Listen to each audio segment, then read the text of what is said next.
Fresh from Watches and Wonders 2023, this is the new Zenith Defy Skyline 36. And maybe it's a watch a lot of people have been waiting for, which is kind of sad, but I'm not going to pretend that I don't do the same thing, so we can be sad together. Last year, Zenith came out with the Zenith Defy Skyline. It was a new collection building on the previous Defy watches with their integrated bracelets, but bringing back the faceted bezel shape that was on Defy watches in the 1970s, but adding a new dial, a new movement, a new strap system, new.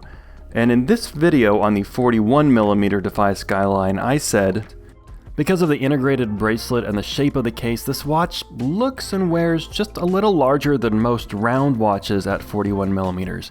It simply has more surface area than something like a 41mm Rolex Submariner.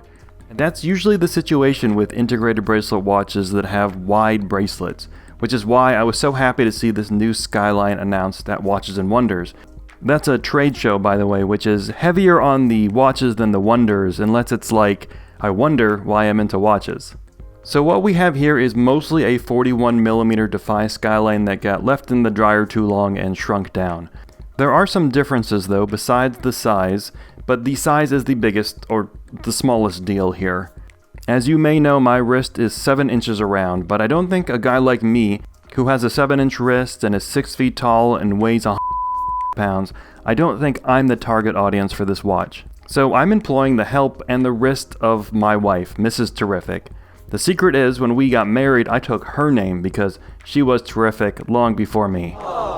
Anyway, my special lady friend has a wrist that's 5.75 inches around, 5 3/4 inches, that's 15 centimeters, compared to my 18 centimeter wrist.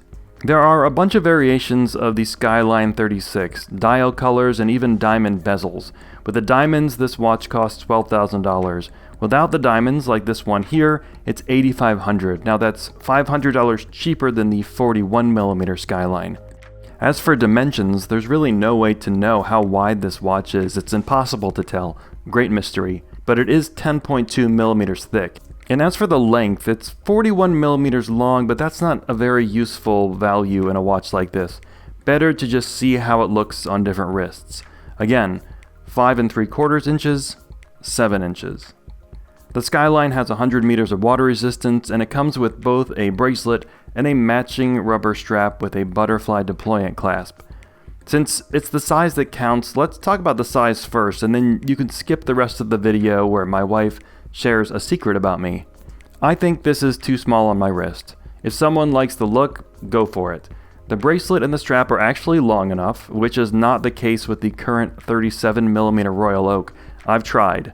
So technically, yes, I can wear this watch, but for me, it's more than just about the diameter of the case. I wear a 36mm watch. I like the Explorer 114270. I find this watch at this size really charming on my wrist. On the Skyline, the bracelet though, it tapers from nearly 23mm at the case to 15mm at the clasp. For me, it just feels a little dainty. Again, for me, anyone who's interested should try this on and not just go on the word of some internet weirdos like myself. Now, on a smaller wrist, one that's under 6 inches even, I think it's too large. I do. And in fact, the strap doesn't even have enough holes to properly fit my perfect tiny wife lady. She likes how this looks though, and that's the most important thing. If she liked this enough, the strap limitations, maybe that's something we could work out with the help of Zenith and a credit union.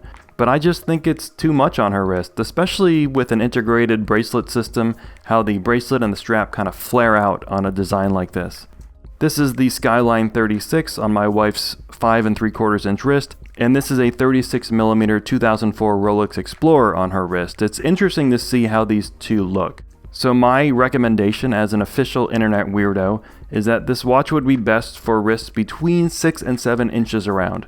And that is a lot of people. Probably most men in the world fall in that range. According to computers, the average male height globally is 5 foot 9 inches or 1.75 meters.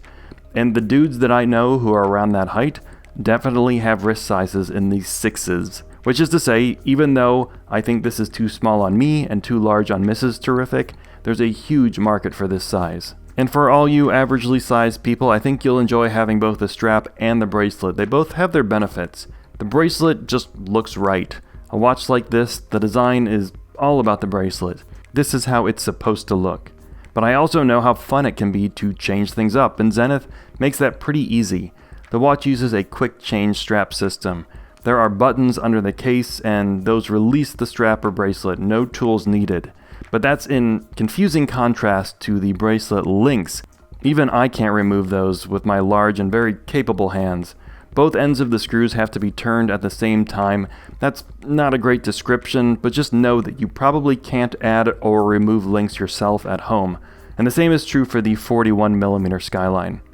But unlike the 41mm Skyline, this does not use the 1/10 of a second movement.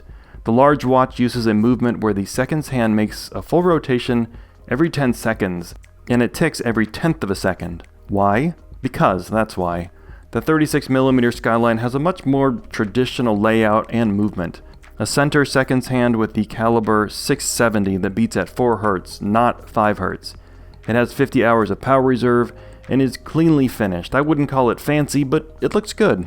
One interesting thing about the 670 movement is that you can adjust the quick change date forward or backward, depending on how you turn the crown. I wish more movements had that. The dial of the 36 is finished just like the 41mm version, with a kind of 4-pointed star in the negative space. The brand says the stars are emblematic of the Zenith logo, but the Zenith logo has 5 points, not 4, so I don't know. Either way, I like the dial. The lume, I can't say the same thing about the lume. It's not very strong, but I didn't really expect it to be. Low expectations, just like my wife had with me, and I've definitely lived up to the hype.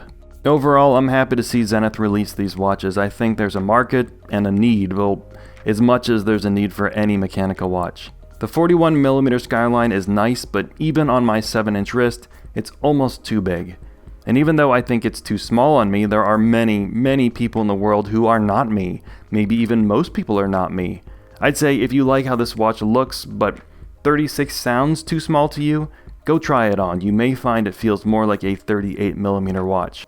And since you made it to the end of this video, my wife did ask me to share what she said was one secret about me. All she said was, yes, 7 inches is accurate.